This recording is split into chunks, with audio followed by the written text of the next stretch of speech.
महाराज, आप रोज सुबह उठते हैं, दिन भर मेहनत करते हैं, अपनी तरफ से कोई कमी नहीं छोड़ते, फिर भी लगता है जैसे किस्मत का दरवाजा किसी ने बाहर से बंद कर रखा है। काम बनते बनते बिगड़ जाता है, पैसा आता है तो हाथ में टिकता नहीं, और घर में जो शांति होनी चाहिए वो जैसे कहीं खोसी गई है।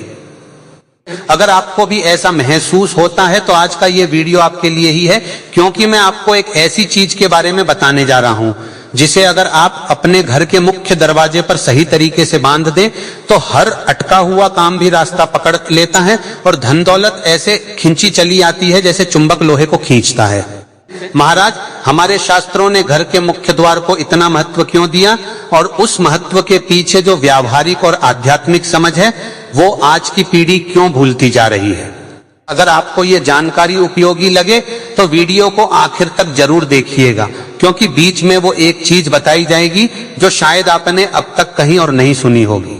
भक्तों, वास्तुशास्त्र में घर के हर हिस्से का अपना महत्व है, दिशा का महत्व है, कमरों की बनावट का महत्व है, लेकिन इन सब में अगर किसी एक जगह को सबसे ज्यादा संवेदनशील और सबसे ज्यादा प्रभावशाली माना गया है तो वो है घर का मुख्य द्वार। क्यों? क्योंकि यही वो जगह है जहां से हर चीज घर में दाखिल होती है।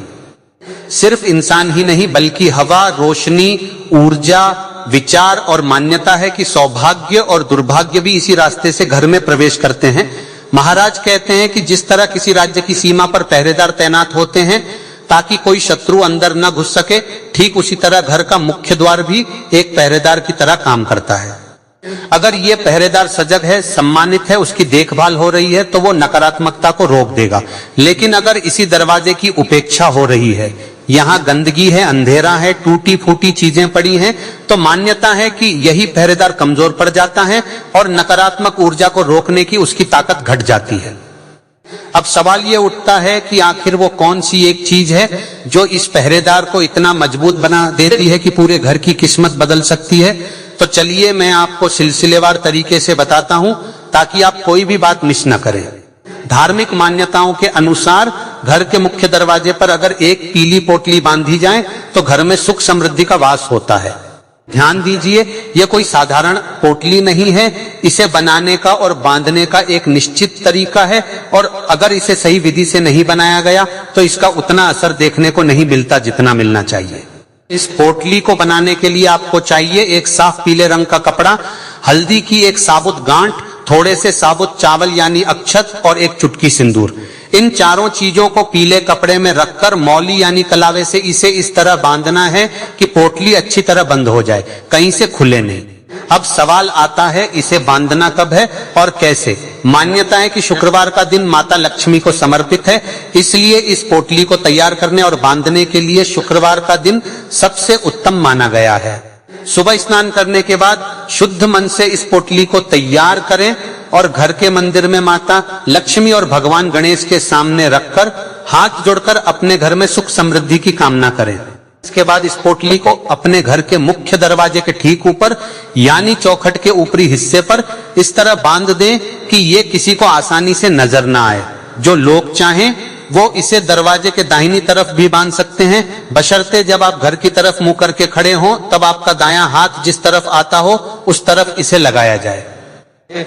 महाराज बताते हैं कि इस पोटली में मौजूद हल्दी बृहस्पति ग्रह का प्रतीक मानी जाती है और बृहस्पति को ज्ञान, धन और सौभाग्य का कारक ग्रह कहा गया है। वहीं चावल को अन्न और समृद्धि का प्रतीक माना जाता है और सिंदूर को शुभता और मंगल कार्यों से जोड़ा जाता है। इन तीनों का संगम जब पीले कपड़े में यानी बृहस्पति के प्रिय रंग में बनता है तो मान्यता है कि यह संयोजन घर में रुके हुए कामों को गति देता है और धीरे धीरे आर्थिक स्थिति में सुधार लाता है। एक बात का ध्यान जरूर रखें, इस पोटली को हर 40 से 45 दिन में बदलते रहना चाहिए। पुरानी पोटली को दरवाजे से उतारकर किसी पीपल के पेड़ के नीचे या बहते पानी में प्रवाहित कर दें और उसकी जगह नई पोटली बांध दें। ऐसा करने से इसकी ऊर्जा लगातार ताजा बनी रहती है। भक्तों, सिर्फ एक पोटली बांध देने से ही काम पूरा नहीं होता। अगर आपके मुख्य द्वार के आसपास वास्तु दोष मौजूद हैं तो वो अकेली पोटली की ऊर्जा को भी कमजोर कर सकते हैं। इसलिए जरूरी है कि हम कुछ और बुनियादी नियमों को भी समझें और अपने जीवन में उतारें। सबसे पहली बात, दरवाजे का रंग। मैं अक्सर देखता हूं कि लोग फैशन के चक्कर में अपने मुख्य दरवाजे पर गहरा काला रंग करवा लेते हैं। शास्त्रों में वर्णन मिलता है कि काला रंग शनि से जुड़ा है और मुख्य द्वार जैसी शुभ जगह पर शनि के रंग का इस्तेमाल ऊर्जा के प्रवाह में रुकावट पैदा कर सकता है। इसी तरह गहरा लाल रंग भी मुख्य दरवाजे के लिए उपयुक्त नहीं माना जाता, क्योंकि ये आक्रामकता और तनाव का प्रतीक बन जाता है। अगर आपका दरवाजा लकड़ी का है तो उसका प्राकृतिक रंग सबसे उत्तम रहता है, और अगर लोहे या स्टील का दरवाजा है तो सफेद, हल्का क्रीम या हल्का पीला रंग सबसे शुभ माना जाता है, क्योंकि ये रंग शांति और लक्ष्मी दोनों से जुड़े हैं। दूसरी बात, चौखट। पुराने जमाने में घरों में एक ऊंची चौखट हुआ करती थी और घर की महिलाएं रोज उसे साफ करके उस पर हल्दी या चंदन का लेप लगाया करती थी। मान्यता है कि चौखट को घर के कुल देवी देवताओं का निवास स्थान माना जाता था, और जब गृह प्रवेश के समय चौखट की पूजा होती थी तो घर वालों की तरफ से मानो ये आह्वान किया जाता था कि हे चौखट देव, आप किसी भी नकारात्मक शक्ति को इस घर में प्रवेश मत करने दीजिए। आज के फ्लैट कल्चर में भले ही पारंपरिक ऊंची चौखट देखने को कम मिलती है, लेकिन जो भी छोटी सी सीढ़ीनुमा बनावट वहां मौजूद होती है उसे नियमित रूप से साफ रखना और हफ्ते में कम से कम एक बार गंगाजल मिले पानी से पोंछना इस परंपरा को जीवित रखने का एक सरल तरीका है। तीसरी बात, रोशनी। मुख्य द्वार के पास कभी अंधेरा नहीं होना चाहिए। सूर्यास्त के बाद वहां एक हल्की लेकिन पर्याप्त रोशनी जरूर जलनी चाहिए। महाराज कहते हैं कि जिस तरह अंधेरे में नकारात्मक शक्तियां ज्यादा सक्रिय मानी जाती हैं, उसी तरह रोशनी सकारात्मकता को आकर्षित करती है। इसीलिए संभव हो तो शाम के समय मुख्य द्वार के बाहर एक दिया या तेज बल्ब जरूर जलाकर रखें। चौथी बात, साफ सफाई। मुख्य द्वार के आसपास जूते चप्पलों का ढेर, टूटी हुई चीजें, मकड़ी के जाले या कचरा बिल्कुल नहीं होना चाहिए। मान्यता है कि इन चीजों की वजह से न सिर्फ नकारात्मक ऊर्जा घर में प्रवेश करती है, बल्कि माता लक्ष्मी भी ऐसे द्वार से लौट जाती हैं। इसीलिए जूते चप्पल रखने के लिए एक अलग ढका हुआ स्टैंड बनवाना बेहतर रहता है, ताकि मुख्य द्वार साफ सुथरा और सम्मानजनक बना रहे। अब यहाँ एक ऐसी बात बताता हूँ जो अक्सर लोग नजरअंदाज कर देते हैं, और यही चूक उनके वास्तु उपायों को बेअसर बना देती है। बहुत से लोग बिना ये जाने कि उनका मुख्य द्वार किस दिशा में है, सजावट की चीजें रख लेते हैं, जैसे हाथी की मूर्तियां, विंड चाइम या शो पीस। लेकिन अगर वो चीज उस दिशा के लिए उपयुक्त ना हो तो फायदे की जगह नुकसान होने लगता है। जैसे मान लीजिए अगर आपका मुख्य द्वार दक्षिण दिशा में है तो वहां हाथी की जोड़ी रखना शुभ माना जाता है, क्योंकि हाथी को स्थिरता और बल का प्रतीक माना गया है और दक्षिण दिशा मंगल ग्रह से जुड़ी है।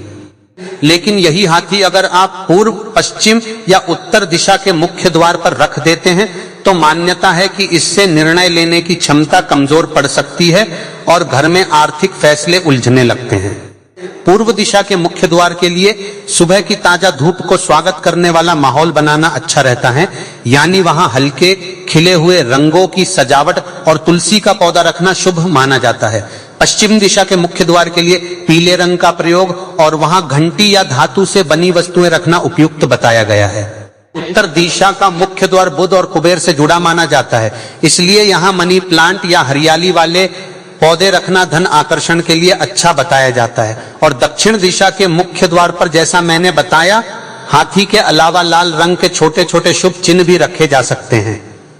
एक और जरूरी बात, अगर आपके मुख्य द्वार के ठीक सामने कोई सीढ़ी ऊपर की तरफ जाती हुई दिखाई देती है तो शास्त्रों में इसे उचित नहीं माना गया है, क्योंकि मान्यता है कि इससे घर में आने वाली सकारात्मक ऊर्जा सीढ़ियों से होकर सीधे ऊपर निकल जाती है और घर के निचले हिस्से में नहीं ठहर पाती।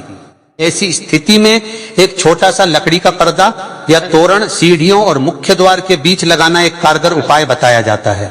महाराज, अब बात करते हैं उन शुभ चिन्हों की जो सदियों से हमारे मुख्य द्वारों की शोभा बढ़ाते आए हैं। स्वास्तिक को सनातन परंपरा में सबसे शक्तिशाली मंगल प्रतीकों में से एक माना गया है। मान्यता है कि जब मुख्य द्वार के दोनों तरफ स्वास्तिक बनाया जाता है तो ये चारों दिशाओं से आने वाली ऊर्जा को संतुलित करता है। अब यहाँ एक जरूरी बात समझ लीजिए, स्वास्तिक हमेशा लाल रंग से यानी रोली, कुमकुम, सिंदूर से ही बनाया जाना चाहिए। आजकल कुछ लोग दिशा के हिसाब से नीला, हरा या पीला स्वास्तिक बनाने की सलाह देते हैं, लेकिन परंपरागत रूप से ऐसा कोई विधान शास्त्रों में नहीं मिलता। इसलिए भ्रम में पड़े बिना हमेशा लाल रंग से ही स्वास्तिक बनाएं और इसे बनाने के लिए दाहिने हाथ की अनामिका उंगली का प्रयोग करना शुभ माना जाता है। स्वास्तिक के साथ साथ शुभ और लाभ लिखना और द्वार गणेश की 2 तस्वीरें, एक अंदर की तरफ मुंह किए हुए और एक बाहर की तरफ मुंह किए हुए लगाना भी बहुत शुभ बताया गया है। महाराज कहते हैं कि गणपति की पीठ पर दरिद्रता का वास होता है, इसलिए जब 2 तस्वीरें विपरीत दिशा में लगाई जाती हैं तो दरिद्रता को घर में प्रवेश करने का रास्ता ही नहीं मिलता। भक्तों, एक परंपरा जो आज भी गांवों में जीवित है लेकिन शहरों में धीरे धीरे कम होती जा रही है, वो है मुख्य द्वार पर आम के पत्तों की बंधनवार लगाना। मान्यता है कि आम के पत्ते वातावरण को शुद्ध करते हैं और उनकी हरियाली घर में नई ऊर्जा और नई शुरुआत का प्रतीक मानी जाती है। अगर आपके शहर में ताजे आम के पत्ते आसानी से उपलब्ध नहीं हैं, तो कृत्रिम बंधनवार भी लगाई जा सकती है, लेकिन जहां तक संभव हो असली पत्तों को प्राथमिकता दें और हर 15 से 20 दिन में उन्हें बदलते रहें, ताकि सूखे और मुरझाए पत्ते दरवाजे की शोभा और ऊर्जा दोनों को कम न करें। धार्मिक मान्यताओं के अनुसार समुद्री नमक में नकारात्मक ऊर्जा को सोखने की अद्भुत क्षमता होती है। अगर आप हफ्ते में एक बार गुरुवार के दिन को छोड़कर अपने घर के मुख्य दरवाजे के आसपास के फर्श को समुद्री नमक मिले पानी से पोंछते हैं, तो मान्यता है कि इससे घर में जमा हुई नकारात्मकता धीरे धीरे बाहर निकलने लगती है। इसी के साथ अगर आप रोज सुबह और शाम अपने मुख्य द्वार के पास कपूर जलाते हैं, तो इसका धुआं वातावरण को शुद्ध करता है और घर में सकारात्मक ऊर्जा का संचार होता है। कपूर जलाते समय ध्यान रखें कि उसे किसी स्टील या पीतल की छोटी कटोरी में जलाएं और जलने के बाद बची हुई राख को उसी दिन ठिकाने लगा दें, उसे दरवाजे के पास पड़ा न रहने दें। महाराज अब बात करते हैं गोमती चक्र की, जिसे माता लक्ष्मी का बेहद प्रिय माना जाता है। शास्त्रों में वर्णन मिलता है कि गोमती नदी में पाए जाने वाले ये छोटे छोटे शंख जैसे चक्र धन और समृद्धि को आकर्षित करने की अद्भुत क्षमता रखते हैं। अगर आप 5 गोमती चक्र लेकर उन्हें एक लाल कपड़े में बांधकर अपने मुख्य द्वार के पास रखते हैं, तो मान्यता है कि इससे घर में आने वाली आर्थिक तंगी धीरे धीरे दूर होने लगती है। एक बात का ख्याल रखें, गोमती चक्र को कभी भी जमीन पर सीधे न रखें, उसे हमेशा किसी कपड़े में लपेटकर या किसी छोटी डिब्बी में रखकर ही स्थापित करें और साल में एक बार दीपावली के आसपास पुराने गोमती चक्रों को बदलकर नए चक्र स्थापित करना शुभ माना जाता है। भक्तों, मोरपंख का जिक्र किए बिना ये बात अधूरी रहेगी। मान्यता है कि भगवान श्री कृष्ण अपने मुकुट में मोरपंख धारण करते थे और इसी वजह से मोरपंख को शांति, प्रेम और समृद्धि का प्रतीक माना जाता है। अगर आप अपने मुख्य द्वार के पास गणेश जी की प्रतिमा के दोनों तरफ मोरपंख रखते हैं, तो मान्यता है कि यह नकारात्मक ऊर्जा को घर में प्रवेश करने से रोकता है। इसके अलावा अगर घर में किसी सदस्य की तरक्की बार बार रुक रही हो, तो मोरपंख को गंगाजल से पवित्र करके ऐसी जगह रखें जहां वो किसी को आसानी से दिखाई न दे। ये उपाय ग्रहों की बाधा को शांत करने में सहायक बताया जाता है। बहुत से लोग सिर्फ मनी प्लांट लगाते हैं ये सोचकर कि इसका नाम मनी है तो ये सीधे धन लाएगा, लेकिन शास्त्रों की समझ इससे थोड़ी अलग है। तुलसी को पवित्रता और सात्विक ऊर्जा का प्रतीक माना जाता है, जबकि मनी प्लांट को समृद्धि और विकास का प्रतीक। जब दोनों पौधे मुख्य द्वार के आसपास साथ में रखे जाते हैं, तो मान्यता है कि ये संयोजन घर में पवित्रता और समृद्धि दोनों को संतुलित तरीके से बनाए रखता है। ध्यान रहे, मनी प्लांट को हमेशा मिट्टी में ही लगाएं, सिर्फ पानी की बोतल में लगाकर रखना उतना शुभ नहीं माना जाता। और पौधे की पत्तियों को सूखने या पीला पड़ने न दे, क्योंकि मुरझाया हुआ पौधा शुभता की जगह ठहराव का संकेत देने लगता है। अब मैं आपको कुछ ऐसी आम गलतियों के बारे में बताता हूं जो ज्यादातर घरों में बिना जाने समझे होती रहती हैं और इनकी वजह से बड़े बड़े उपाय भी बेअसर हो जाते हैं। पहली गलती, दरवाजे की चरचराहट। अगर आपके मुख्य दरवाजे को खोलते बंद करते समय आवाज आती है तो इसे जल्द से जल्द ठीक करवा लें। मान्यता है कि ये आवाज घर में मौजूद अशांति और बेचैनी का प्रतीक मानी जाती है। दूसरी गलती, दरवाजे पर खड़े होकर खाना खाना या रोना। शास्त्रों में इसे वर्जित बताया गया है, क्योंकि मुख्य द्वार को घर की गरिमा और सम्मान का प्रतीक माना जाता है और इस जगह पर नकारात्मक भावनाओं को प्रकट करना उचित नहीं समझा जाता। तीसरी गलती, नल से टपकता पानी। अगर आपके मुख्य द्वार के आसपास कोई नल है जिससे लगातार पानी टपकता रहता है, तो इसे तुरंत ठीक करवाएं, क्योंकि मान्यता है कि इससे धन का लगातार क्षय होता रहता है। चौथी गलती, टूटे फूटे बर्तन या सामान का घर में रखे रहना, खासकर मुख्य द्वार के आसपास। ऐसी चीजों को जल्द से जल्द या तो ठीक करवाएं या घर से बाहर निकाल दें। पांचवी गलती, कांच जैसी चमकदार चीजों का इस्तेमाल बिना यह समझे कि वो किस दिशा के लिए उपयुक्त है। कुछ ऑटोमेटिक शीशे के दरवाजे या गोल शीशे की सजावट कुछ खास दिशाओं में ऊर्जा को उल्टा परावर्तित कर सकती है। अगर आप निश्चित नहीं है कि आपकी दिशा के लिए क्या उपयुक्त है, तो शीशे की जगह लकड़ी या धातु की सजावट को प्राथमिकता दें। भक्तों, पुराने जमाने में हर घर के बाहर शाम के समय एक दिया जरूर जलाया जाता था। आज शहरों में जहां फ्लैट एक हाइफन दूसरे से सटे होते हैं, वहां हर कोई खुले में दिया जलाने में सहज नहीं होता। ऐसे में एक सरल उपाय है, मुख्य द्वार के पास एक छोटा सा स्टैंड रखें, जमीन से थोड़ी ऊंचाई पर, और वहां हर शाम गाय के घी का एक छोटा दीपक जलाएं। मान्यता है कि घी का दीपक न सिर्फ घर में बरकत लाता है, बल्कि कामकाज और नौकरी में भी उन्नति के रास्ते खोलता है। पुराने जमाने की महिलाएं जिस तरह चौखट को अपने हाथों से साफ करती थी, जिस भाव से उस पर जल छिड़कती थी, वो सिर्फ एक रस्म नहीं थी, वो एक संबंध था अपने घर के साथ, अपने भाग्य के साथ। आज हम भले ही उतना समय न निकाल पाए, लेकिन हफ्ते में एक बार भी अगर आप अपने मुख्य द्वार को साफ करते समय उसे सिर्फ एक दरवाजा न मानकर अपने घर के रक्षक की तरह सम्मान दें, तो मान्यता है कि इसका असर आपको खुद महसूस होने लगेगा। अपना और अपने घर का ख्याल रखिए। जय माता लक्ष्मी, श्री शिवाय नमस्तुभ्यम।